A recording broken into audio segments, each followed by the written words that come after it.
What if the next step in your career wasn't in a deck, but found through one?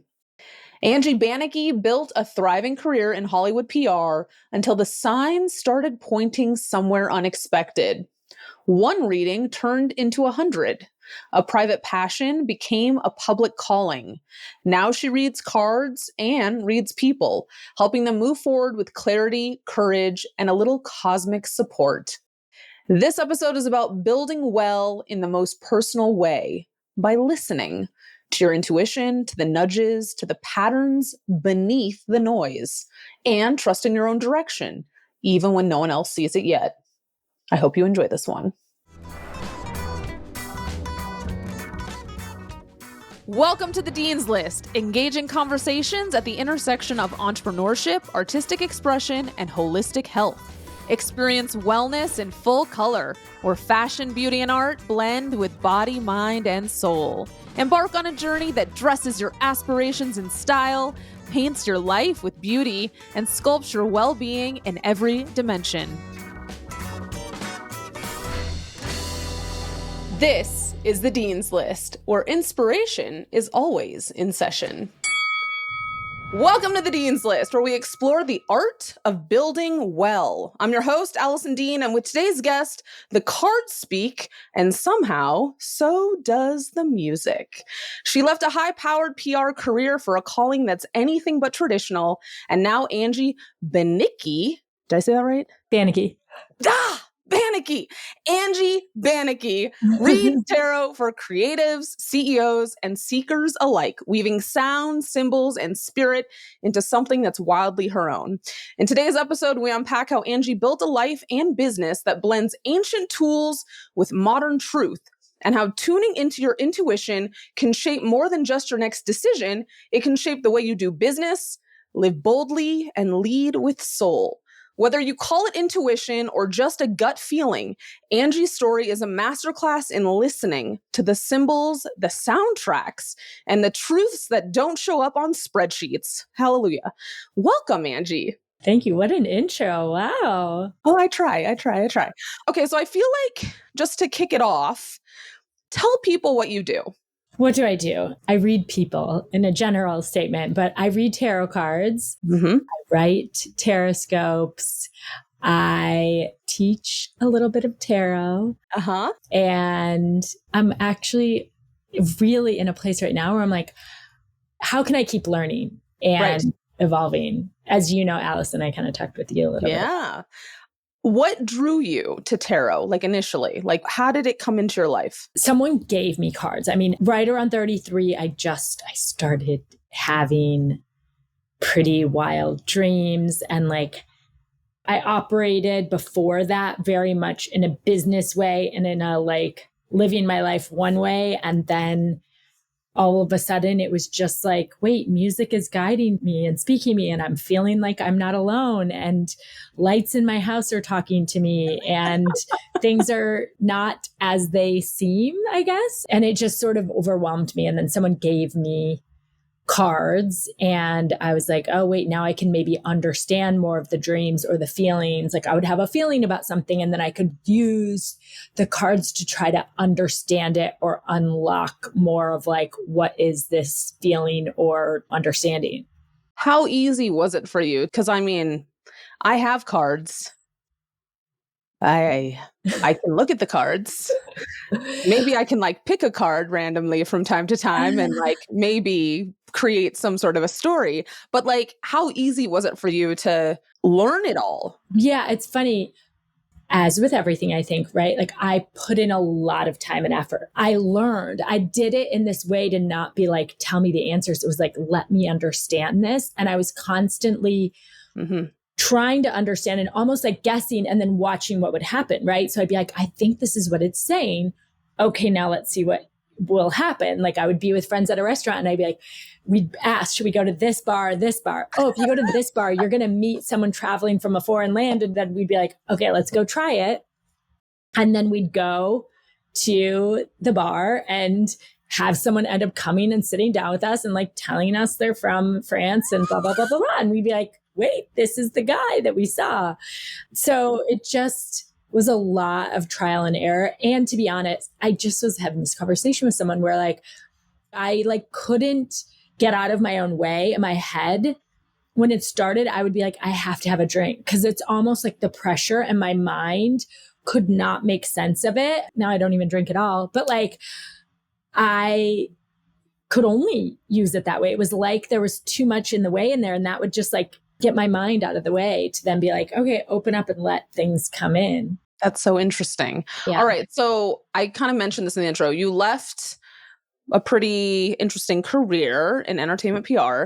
That really isn't a small pivot to make. So let's talk a little bit about the fears or doubts that may have come up for you when you were making that transition, and then how you moved through them, because I think that can help other people that might be contemplating big shifts.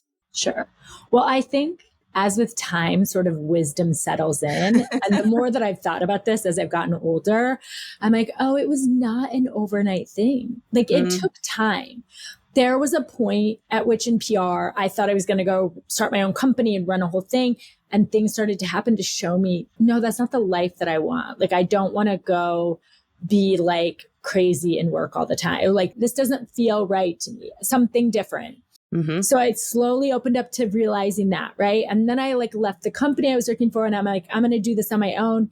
And I realized I loved it again. And I was like doing it on my own and loving it, but still starting to feel the monotony in the job where I was like, this doesn't feel like growth anymore. This feels like I'm doing the same thing over and over. And that's not fun anymore. Even though what I'm doing is really cool and I enjoy it, it doesn't feel like growth. I think that's the thing with me is like, how am I growing? Right.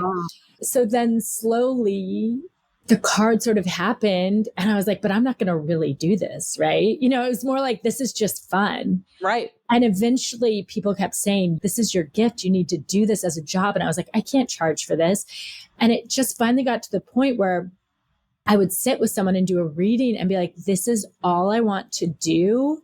And I don't care about the money, but I can't go do that other thing anymore. It doesn't bring me any joy. I genuinely made it take as long as it could. Do you know what I mean? It was almost like, okay, show me. Prove it to me, universe. This is what I'm supposed to do. Yeah. And I eventually got there. But there were probably like 3 years that I was like, I'm not feeling as much joy from this other job, but what does this look like? I think that allowed it to then become what it needed to be and gave me the confidence too. Like all of that time allowed me to then step in and be like, okay, I can't not do this. You were kind of doing a little bit of both for a period of time. Yeah, maybe there was a little bit of both where I had a few clients that I was consulting on while I was still doing the tarot. Yeah. But really, once I started the tarot, it kind of just took over. As soon as I started taking money for it, I was just doing it for free for a long time that I was doing the other work. But as soon as I was like, okay, fine, this is going to be my job, it just kind of like, I can remember the moment where I got paid to do a reading. I was like, oh, all that other stuff, I didn't get to help people. Fine, I'm getting paid a lot more money, but it doesn't feel good. And even though this was like $100 for a reading, like I feel so fulfilled and my soul feels so happy. And I don't know how I'm going to pay my bills, but I can't. Like, I definitely remember that moment, you know, and that was early on. It was one of the first times I did a reading where someone paid me and I was just like, oh my God, I don't care. I'll figure everything else out. Like, this is what my soul wants, you know? Yeah. Yeah.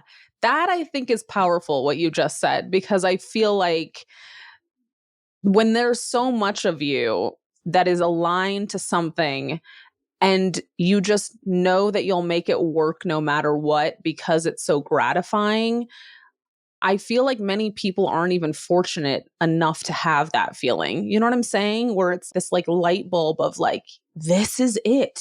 Don't care. That's Well, I think you can get to that when you allow yourself to let go, right? Because the other job from the outside looked so cool. Yeah. But I was like, I want change. And I guess that's why I say with wisdom and time, like there was a lot of time in between there that I was like, well, I'm not feeling fulfilled, but I want fulfillment and I want to feel more deeply and I want to feel more connected to everything. Right. When it like hit, it was like, but maybe if I would have started a little earlier, that would have hit like sooner too. But I guess like sometimes we have to like just move through the fear and just do it, you know? And then you get that signal to be like, oh yeah, who cares about anything else? Like, I got to keep doing this. Okay, so you mentioned that friends were telling you like you have to do this kind of a thing. Was there any noise, skepticism? This was 13 years ago. So you have to remember, like, there was no trendy, cool readers then. There just wasn't. My friends in Hollywood that were going to tarot readers and whatever, they were all like 80-year-old, you know, or sort of like out there, like you're driving to like a weird, it was weird. It was freaking weird. So when I went to go do it, there were a lot of people that were like, no, this is weird. Like I think about it now and I'm like, God, I should always listen to my intuition. Cause I also believed them. You know, I was like, well, I can't not do it. But like now, if I said that, right, everyone would be like, yeah, go do it. Oh my God, I have a million people for you to talk to and like, go figure out. But then it was there was no one to follow. I was like kind of writing my own script for it. Right. So was the confidence of charging people and doing all that, was sort of the rewards, the feedback you were getting at the end of a session, and you kind of were like, that was lessening the skeptical noise that was kind of also happening at the same time? Because you could tell like, oh, no, people that I'm in session with, obviously there's a response. Yes, because that was my whole thing is I was like, I took it so seriously, like way more than if I was getting paid like 10 grand from a brand to do something for them. Like this $100, I was like, I need to make sure that I'm helping the person and that I'm really in service. Like it felt so important because it was like, oh, this is someone's soul. This isn't just like a brand. Right. And so I took it very, very seriously. And because of that, my intention was so, okay, I want to make sure they feel this is worth it. And like, yes, someone would leave and be like, wait, I want to send 3 of my friends. Can I give out your email address? Like, it was just so clear. It was so clear. Yeah. And at that point, you're like, okay, well, the skeptics can just like take a walk because clearly there is something I'm onto here. Right. All of that skeptics, that was all that sort of probably 3 years in between where I was kind of like doing it, but figuring out like, is this really a thing? You know? So it took me a while to move through all of that. Yeah, because you kind of created a very unique niche for yourself. I mean, to your point, when people envision a tarot card reader, they're imagining sort of that like neon light sign outside of a window. And like, you know, like there's a lot about it that you're doing it much differently. So you had the vision, but you have to introduce the vision for people to get it. So, I mean, that makes sense. Do you feel like because of what you experience with that skepticism, now when you're with clients who are kind of not walking the same path, but are sort of in this period of decision making where they do have that weight of skepticism, are there any parts of you where you're kind of throwing away the tarot reader and introducing a therapist? Definitely. But that is part of being intuitive too. Like, what does the person need right now? Mm-hmm. And actually, that's a big part of my job where I feel like there are so many times, the more that I do this, like the older I get, the more I'm like, I don't care if I'm right or not. Like, I just want to lay them up to get the win. Or sometimes I'll see like, oh, the person doesn't want to know that this is their person or whatever. And I'm like, I'll just give the information to be like, I'm going to lay it up because I don't need to be right, but I'm going to just like give them some information to just like inch it towards like, oh, maybe try this, you know? And that's actually my favorite the older I get, where I'm like, I don't need to be right. I don't need you to tell me anything. I just want to help you grow as like a human and grow in the right direction. Yeah, it is kind of interesting. I mean, I do feel like the best tarot should kind of involve some element of, I mean, not necessarily therapy, but when you're being intuitive in a reading, I think there's components of sort of a wisdom exchange that's happening or something. You know what I mean? Well, you'd hope so. How do you feel like the journey these past 13 years changed you personally? Well, I just think I've changed so much by nature of like doing this work. I feel like it forces me to have to try to be the best version of myself. So by nature of like PR, it was not beneficial to be a better person. It was beneficial to be social and to be meeting lots of people. And so like I could thrive in that, right? It's beneficial in my work to look at the stuff in myself that is like maybe blocking my growth or stunting me, or seeing the things where I need to like work on myself. And that's not always as comfortable or fun, Right. but the rewards are pretty amazing, right? So I would say that's probably the biggest piece of like change I've seen, I guess. Do you feel like the people that know you or have known you before all this, have they ever made comments to you, even your family, sort of that juxtaposition between the PR life and what you're doing now and just how they view your evolution? Well, when you say it like that, I kind of can appreciate that. I still have a lot of friends from my old life, right? Like I like to keep people in my life, you know? I would say they would be like, she's the same but very different. You know, like I think there's like a lot that's still there where like, even when I was in PR, my intention was good. You know, like my soul was still there, but I know I'm a way better listener. I think there was just like an exponential maturing. Yeah, sure. Yeah. And so they can feel that. Like, I think my parents would probably say, like, this may not always be easy, but I think I like challenge them a little bit more. Okay. Because, again, I'm always kind of trying to want others to grow in the same way. So, but like a different kind of challenge, you know, just like Right. a questioning of ways of thinking and stuff that's like very subtle. But I think sometimes my mom will come back to me and be like, I thought a lot about what you said. And like, I realized there's something for me to learn in that, which is pretty cool. I think too, someone that does what you do, it's like you're collecting a lot of stories with a lot of different people in a very personal way, right? And not to say that everyone gets like so personal with you, but by virtue of what you're doing, there's a level of getting personal about a whole host of things. And so I do think that that also kind of firms the wisdom happening because you're being exposed to a lot of things in a very compressed amount of time because someone might read a memoir of someone or someone might do these other things, but it's different when you're in this intimate exchange that's happening.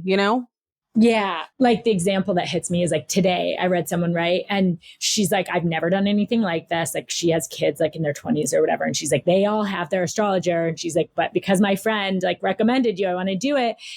And it was really cool because by nature of like the card, she was like, can we look at my kids? Because the cards would show me, I could describe her children to her so clearly and sort of maybe what they're moving through. But to your point, like we got to go really deep and she was like, oh yeah, oh my God, I can't believe the cards told you that. It's like one of my favorite parts because we got to talk about like how to be there for her kids and how they're moving through things. And like, she has a whole company and is doing this whole other thing. But like one of my favorite parts was like looking at her children and like getting to hear some of the things that they're moving through, which was pretty cool. I think the whole point too of what I was trying to say is like, that has to also grow you personally, right? So like as you're collecting all these different stories of people and you're sort of in these exchanges, whether or not you want to be growing, it's happening to you because you're collecting so much from all these different experiences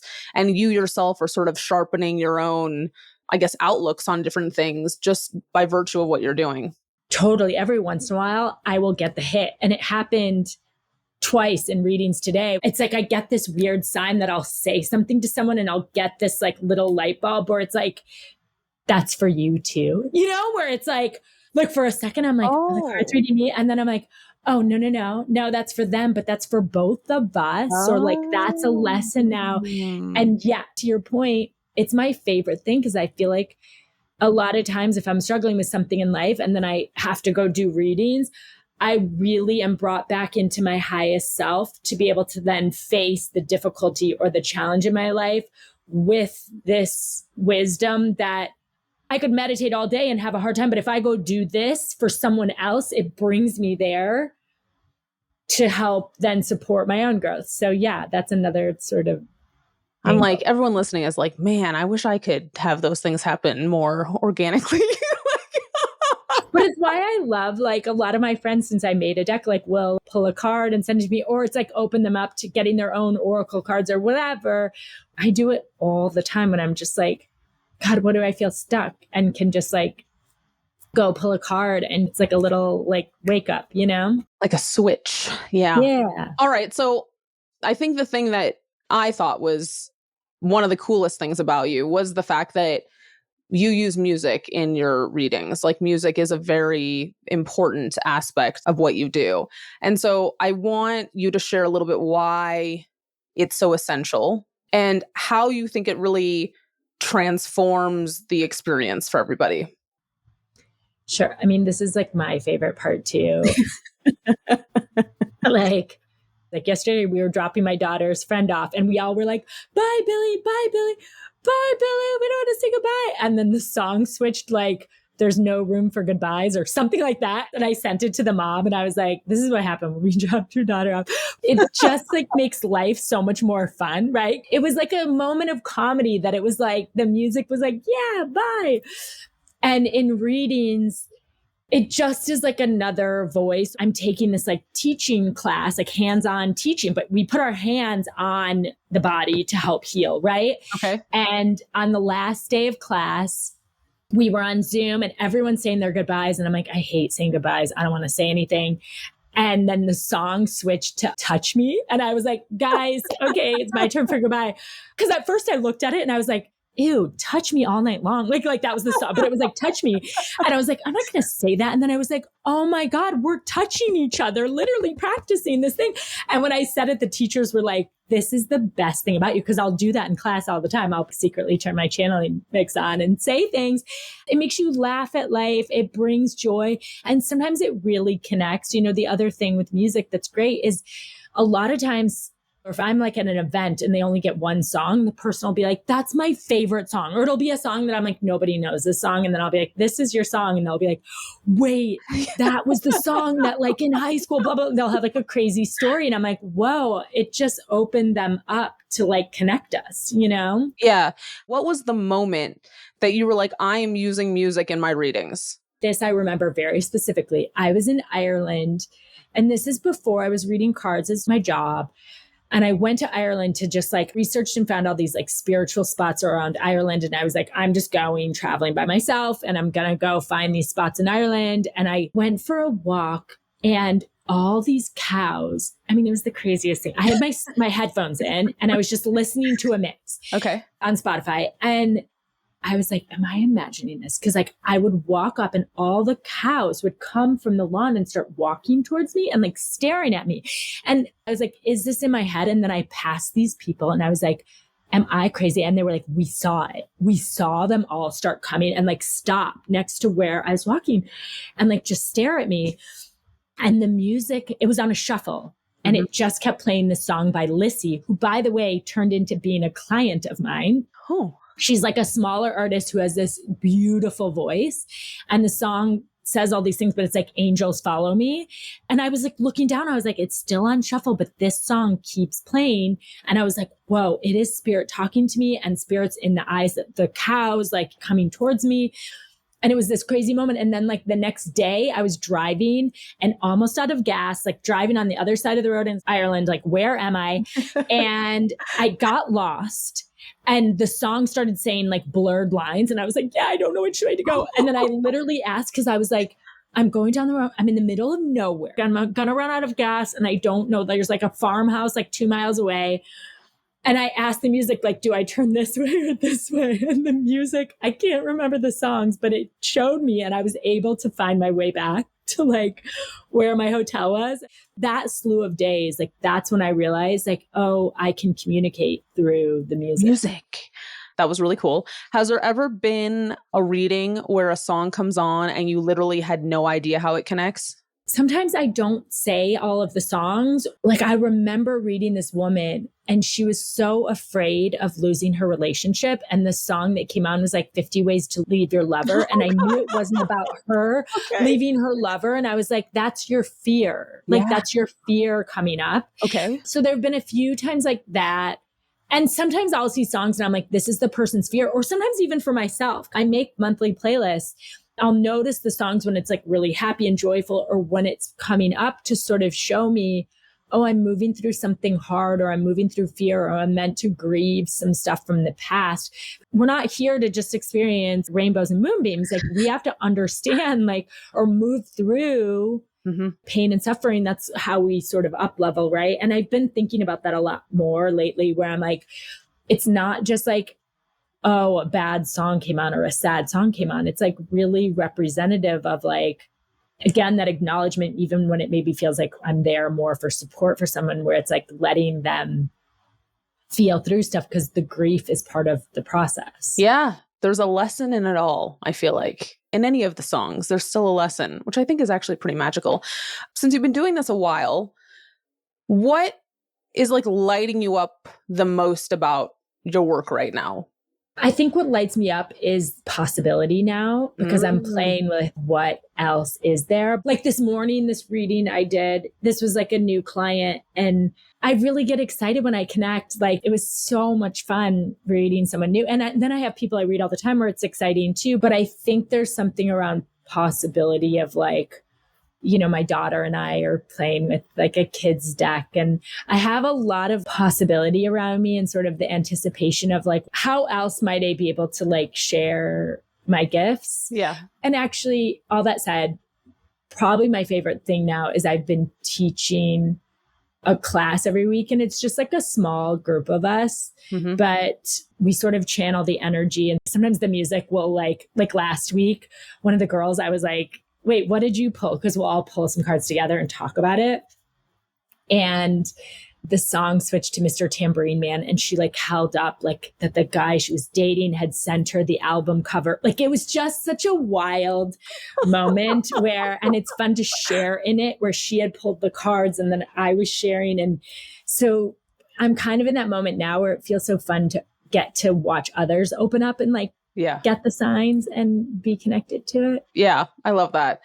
Is there any memorable moments or recollections of a reading you did where you know that you helped someone build something of significance, build well, find clarity in how they shape their business, where like now it's a thing? But here's the thing. People are constantly telling me that, but I almost like don't, but I can't take the credit. I'm telling you, most of the time, someone even just on Instagram, I was like, congrats on something. And she was like, you called all of this. Not that I don't believe her, but I can't take the credit I just am like the messenger. I'm just the messenger. And so in the moment when the magic happens, that's why I like the music, because it's like an automatic, like we're both in the magic. Yeah. And like, I didn't do anything. I can't take credit. The song just came on. Right.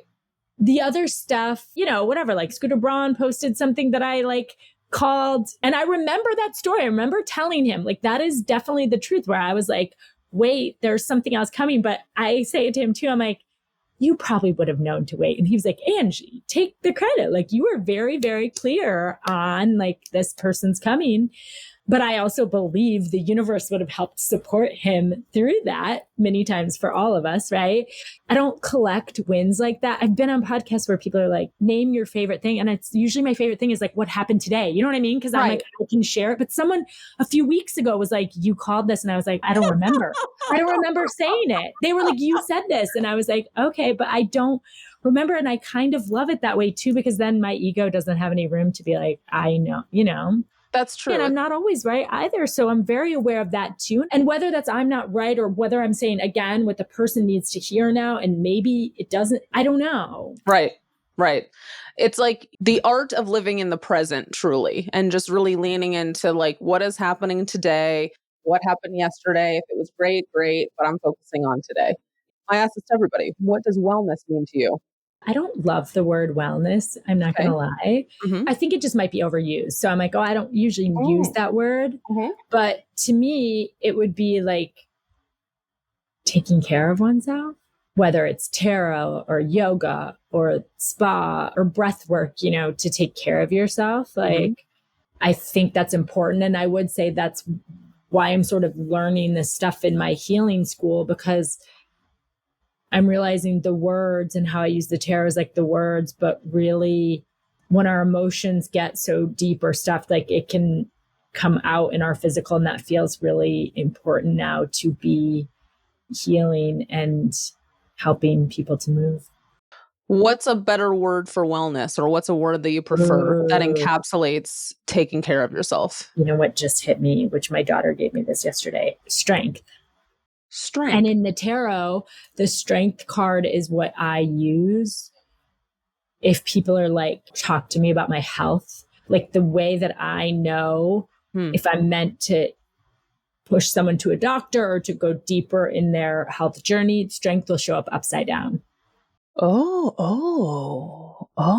So I would give wellness, strength, wellness. Like, well, yeah. So to be well is to be strong. Yeah. Okay. So do you have any daily things that you do to feel strong? Hot yoga is really my thing, but I've really been working on not having to do it every single day, but I do need that or movement. And I think the hot yoga, it's like I sweat out. Yes. It's like it was so important. I did it today before we had this. It's sort of like a clearing of my energy in the deepest sense so that I can be wide open. Mm-hmm. I would say that's the one thing that I have to do. Everything else is like, yeah, sometimes I'll do breath work. Sometimes I'll meditate. Sometimes I'll go for a walk, but yoga is the biggest. Okay. I love that. What advice would you give to another entrepreneur? Follow the signs. You know, like when you get sort of that push, take the risk or run with it, right? When you get that, there's something about being patient, but then knowing when to act. Mm-hmm. I think we're all realizing we're more entrepreneurial. I think the world's kind of pushing us into that, right? Amen. I would agree with you. You got to find something. Or what was the video I saw today? Become a plumber. Yeah. Something. Yeah. Yep. Yeah.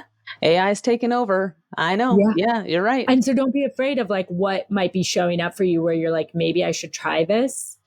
Right.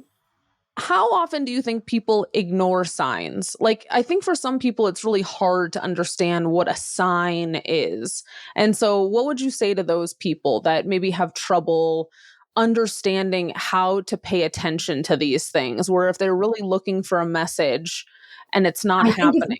I think if you're looking for it or asking for it, there's no way it's not coming, right? I think that's why I was saying patience. It's like follow the signs, but then be patient, because there are times where it may feel like a waiting period, but you can still follow. And to me, the signs could be talking to a friend, but them saying something that you're like, I needed to hear that and I'm going to track it because that felt important for me to hear. And I think that's why I was saying to you, the listening now, because it could be so subtle, but you hear at the right moment, that little clue that gives you the next step on your journey. I guess that goes back to the beginning where I said it took me a while. It took me a while, but then my business grew pretty quick as a tarot reader, right? So all of that practice and all that time I was doing these like readings, that was sort of like my school, right? Like I just didn't dive in and do something and be like, I'm going to read cards. I took all this time practicing and learning and doing it and really like gathering my like knowing so that I could do it with like full authority. Yeah. And sometimes following those signs is just like each little next step where you're like, I'm going to take that meeting and like, oh, I'm going to take this little piece from it. Like it can just be like you're taking little pieces to direct you to exactly where you're supposed to go. So I guess it's just like opening to them or asking for them. And for me, the signs are like if I see a spider, like some of my clients like laugh now because I get so excited for them, even if they see a spider, because that to me is like this grandmother wisdom. It'll happen where like, I'll be like in the room and leave and then come back and the spider's like right at eye level, like looking at me, just like out of nowhere. And I'm like, and whatever I was like thinking, I'm like, the wisdom is here and just showing me you're right where you're supposed to be. You're weaving things together. And so there are just like little things like that, or noticing if you see a lizard in your house and you're like, I've never seen a lizard in my house in my life. Like, I'm going to go look that up. Like, what does that mean? And you can Google, now we have AI and all the things to like, what does it mean if there's a lizard in my house? And it's going to give you all these different things, right? But then you can find what clicks for you where you're like, oh, it was telling me something like, okay. All that is so interesting. It's also interesting you bring up a spider because I will tell you, for whatever reason, there was a spider in my bathroom, and generally I would just go right to like remove it. I was like, I'm not going to kill you. It didn't look like a black widow Scary. or anything scary, Yeah. right? It was just like a little black spider kind of a thing. I was like, I feel like you want to hang out, so I'm just going to like let you be with me, right? You know? And then it like Yes. disappeared at some point, but like for a couple days, we like had some moments together, I feel like, you know? And then what's also interesting is my daughter, she also was like, Mom, there's a spider. And I was like, don't kill it. Yes. I never touch that. I just get very excited. Like it's never even like the other day I like picked up my sweater. I was like, I'm going to wear the same sweater I wore yesterday because I love it so much. Yeah. And I picked it up and a spider fell out and I was like, oh, this is a next level one. I was like, I'm for sure. Because by the way, why not live life like that? Right? Like you can choose, you could be in fear or you could be like, there's magic around me. And as often as I can, I'm going to choose the magic. Oh, that's like a good billboard right there.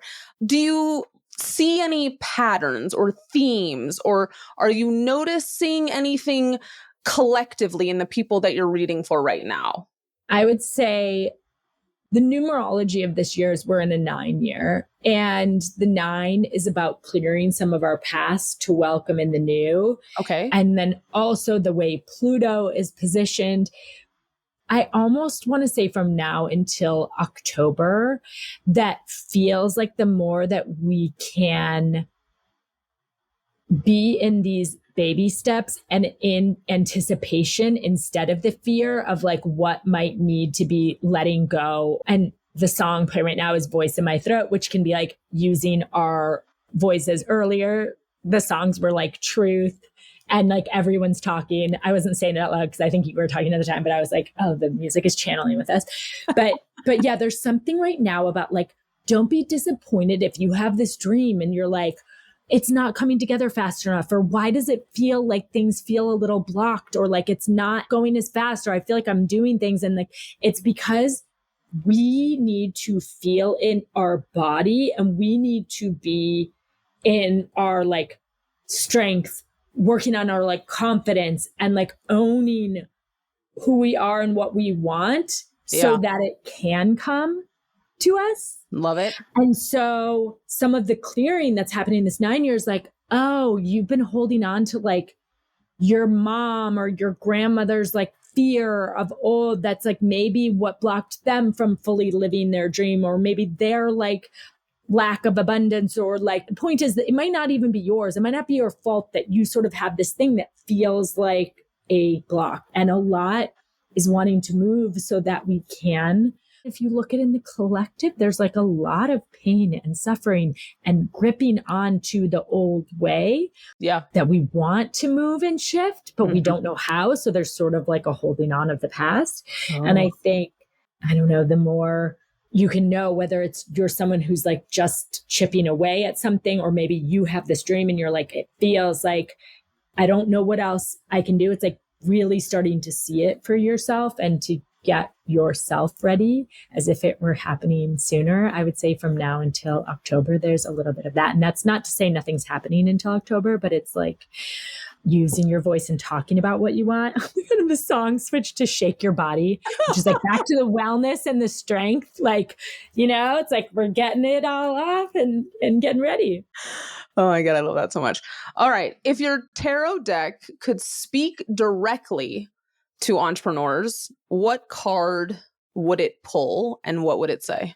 I mean, the thing that comes in my mind, let's see what the cards pull, but I would say what I've been getting a lot sort of in my mind's eye and just in general is like the Empress, because the Empress is so connected to nature.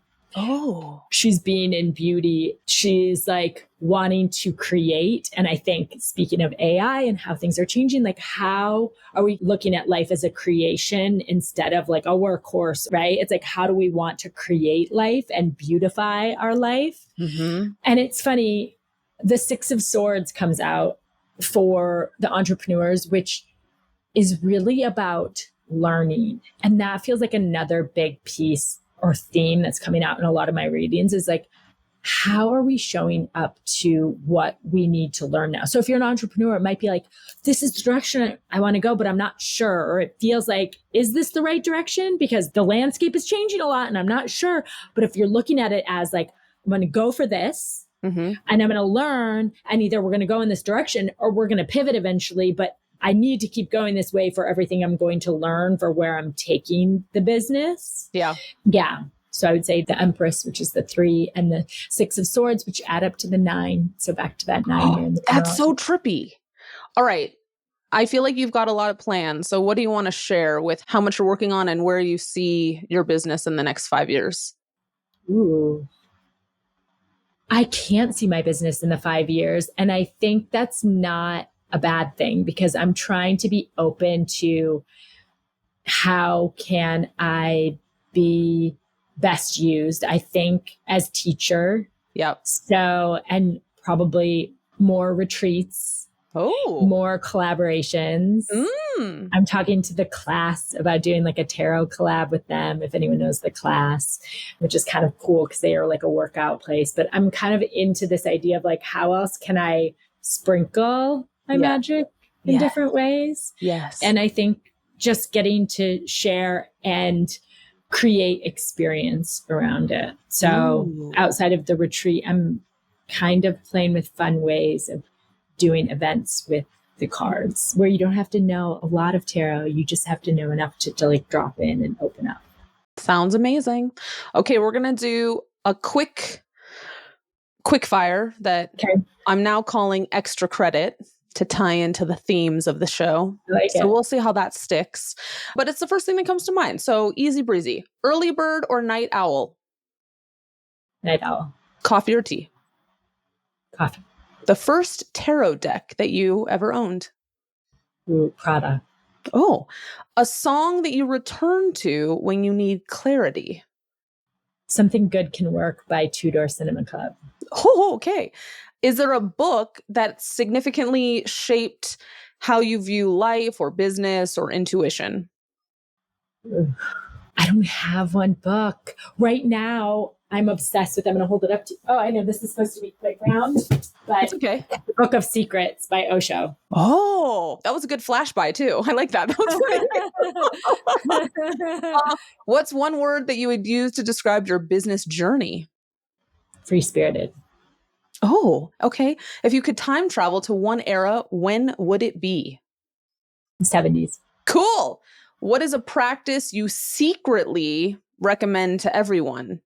I don't know that it would be so secret, but I mean, I know hot yoga is hot yoga. I thought you were going to say that actually. What's one ritual or practice you recommend for someone who wants to strengthen their connection to intuition? Honestly, hiking, like being out in nature. I think that's a wise one. And if you want, put in music and hit shuffle while you're on the hike. Oh, that's fancy. What's one truth that you're currently learning to live with? I can do it all. Amen. That was great. Is there anything that I didn't ask you that you were hoping you and I would chat about? No, we covered a lot. Okay. So, okay, Angie, how can everyone find you? AngieBanicki.com. Okay. And then also on social, right? You're on Instagram. Yeah, my Instagram is just my name too, Angie Banicki. Those are the ways. Perfect. Easy breezy. Well, you can reach her. She is there for you.